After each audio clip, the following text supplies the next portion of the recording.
Municipal సిబ్బందితో కలిసి పన్ను వసూళ్లలో పాల్గొన్న బద్వేల్ పురపాలక సంఘం స్పెషల్ ఆఫీసర్ చంద్రమోహన్ గారు మరియు మున్సిపల్ కమిషనర్ నరసింహారెడ్డి గారు ఈ సందర్భంగా వారు మాట్లాడుతూ సత్వరమే పన్నులు చెల్లించండి, పట్టణాభివృద్ధికి తోడ్పాటు అందించండి. టాప్ 100 మొండి బకాయిదారుల జాబితా. బహిరంగ ప్రదేశాల్లో కూడళ్లలో ప్రదర్శన. యజమానులు అందుబాటులో లేకపోతే అద్దెదార్లకు నోటీసులు. ఏళ్ల తరబడి బకాయిలు ఉన్న పన్ను ఎగవేతదార్లు తక్షణమే పన్నులు చెల్లించకపోతే వ్యాపార సముదాయాలు సీజ్. తొలుత డిస్ట్రెస్ వారెంట్లు, అనంతరం జప్తు ప్రక్రియ ప్రారంభం. ఈ నెలాఖరులోపు ఇంటి పన్నులు చెల్లిస్తే వడ్డీలో 50% రాయితీ కలదని, ఈ అవకాశాన్ని సద్వినియోగం చేసుకోవాలని తెలిపారు.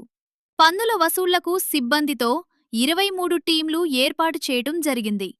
సిబ్బంది అలసత్వం వహిస్తే చట్టపరమైన చర్యలు తప్పవు అని స్పెషల్ ఆఫీసర్ చంద్రమోహన్ గారు మరియు మున్సిపల్ కమిషనర్ నరసింహారెడ్డి గారు తెలిపారు. పురపాలక కార్యాలయం, బద్వేల్.